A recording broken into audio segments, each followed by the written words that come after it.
Tweet at Today SOR. Yeah, I know people will be wondering who was my English, who was the teacher who inspired me? It was the English teacher, Mr. Canavan. He arrived in about 1971 when we were in the intercert year. And among the things I remember, he took us all down on a school bus trip to Tour Ballylee, which was, of course, W.B. Yeats' country house. And he was somebody I've often said he treated us like adults in school long before we deserved to. Interestingly, an awful lot of the messages coming our way by way of text or email, it's about the English teacher. Now, surely there were science teachers and maths teachers as well. They get strong mention. Was there no German teacher or somebody that, or the French teacher who enthused you? Look, keep them coming. We'll be at it for a few more days.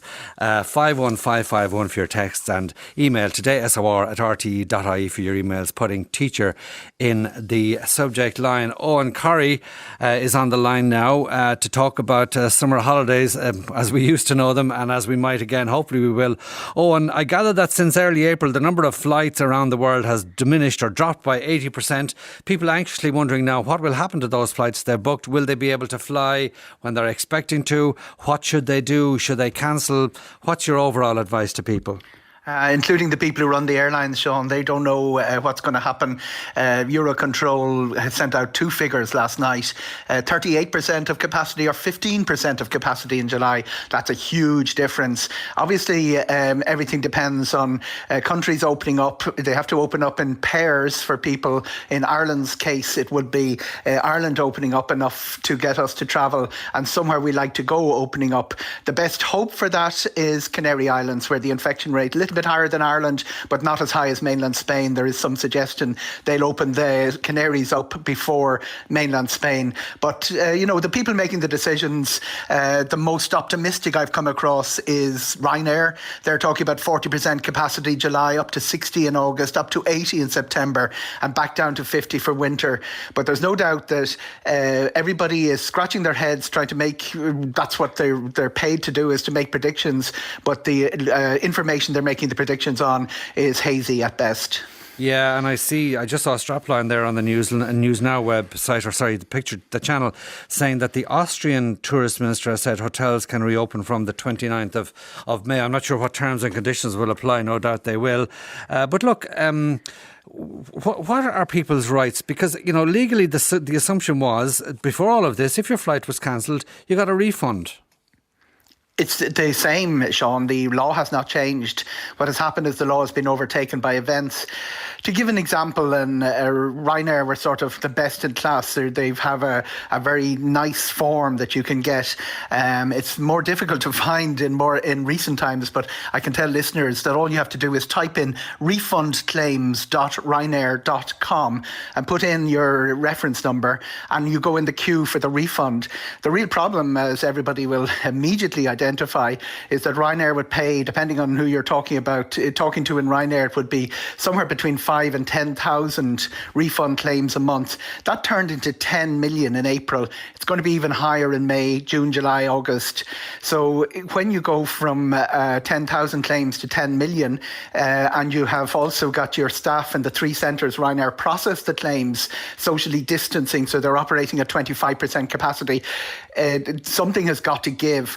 What is interesting is that Ryanair came out with a series of emails quite controversially last week saying you can get a voucher now, or you can get a change of date. They offered the change of date beginning of March. They offered the voucher from the beginning of last week. A line they left out of the email, which could so easily have put in, and it's so Ryanair, to create problems for themselves, is if you still want the refund, you don't have to do anything. What they created was a whole sense of panic, people trying to get onto phone lines that don't get answered, and also chatbots that don't really respond. If you still want your refund from Ryanair, you're still in the queue to get it. The problem is there are 10 million in that queue. They're talking about 6 weeks, which sounds optimistic, or 3 months, which sounds more realistic, but it could be longer than that. But if you want to change your date or get a voucher, there is no human intervention required, Sean. If you're looking for a refund, this all has to be audited. A human has to look at it. That's where the roadblock is happening. And the other thing that was really stressing surprising people is that Ryanair have not loaded their summer 2021 schedule. It would be such a great move if they could, because a lot of people flying in July, a flight in November is no use to them. If they're told, okay, July 2021 is now open, pick your flight, it would take pressure off all those points. It's one of the things that could be done to clear the huge amount of stress that among people who have holidays. I know holidays when people are dying isn't the biggest thing in the world, but there's a lot of financial pressure on households at the moment. A question from one of our listeners. Would you ask Eoghan Corry for me? I have flights booked to New Orleans and San Francisco in September. We want to put them off until next year due to COVID-19, as particularly New Orleans is a very highly infected epicentre. However, because they are economy flights, we can only cancel them and not push them out. What do I do? Asks Tom in Balbriggan. Wait and see. Your flight will be cancelled for you if there's a real danger, or if the immigration restrictions which are currently in place remain the same.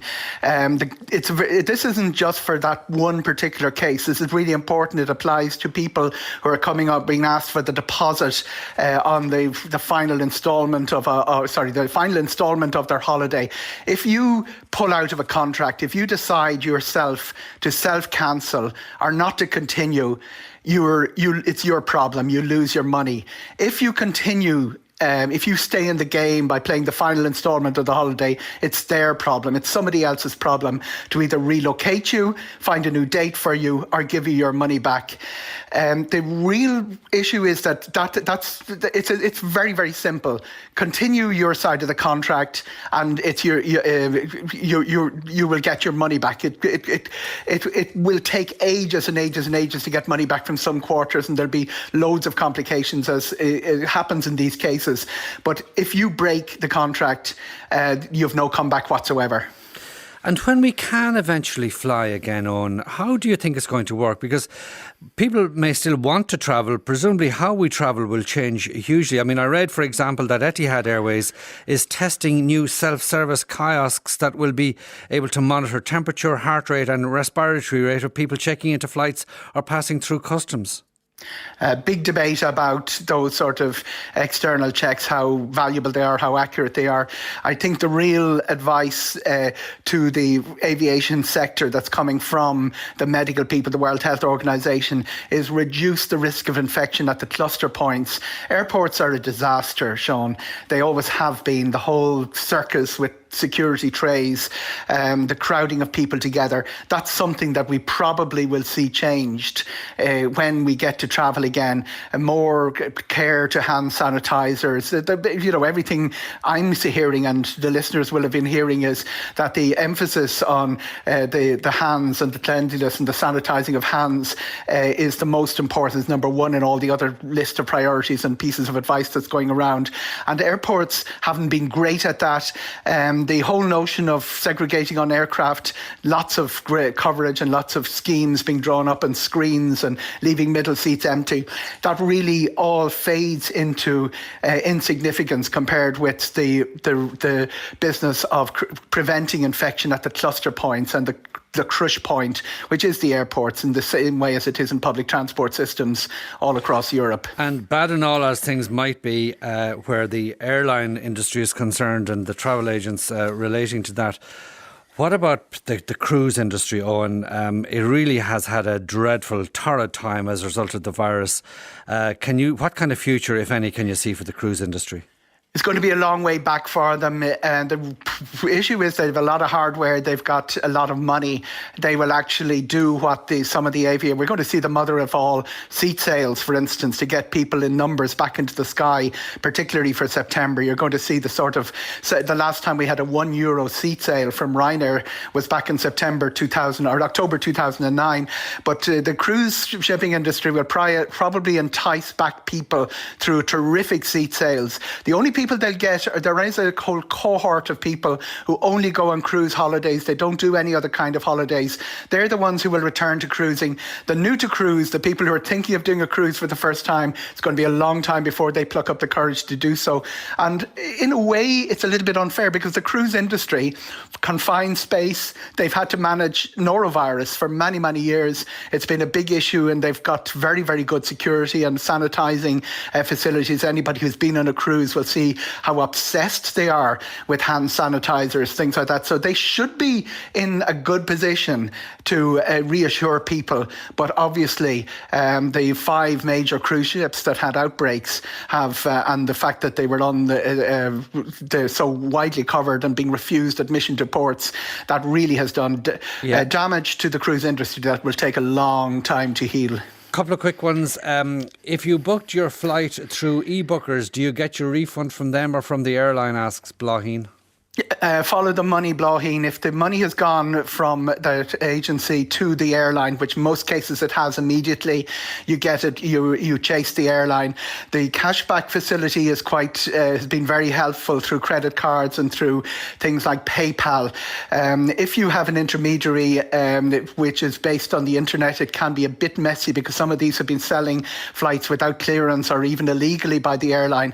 If you're debooked with an Irish travel agent, as in e-bookers or any of even the ones that have failed, and 4 of them have failed now at this stage, like Use It being the most prominent example, you will get your money back through the bonding, a combination of the bonding system and the fact that the agents are in a position to receive the money back from the airlines. They're not having much luck with it at the moment, and they're looking for intervention from different sources. But it's from a consumer point of view, it means somebody else is doing the arguing for you. There are also other issues with insurance companies running for cover. They seem to be looking at every legal get-out clause, with just a lot of information breaking on that within the travel trade this morning to try and prevent payments. So there will be a lot of fighting to be done in courts.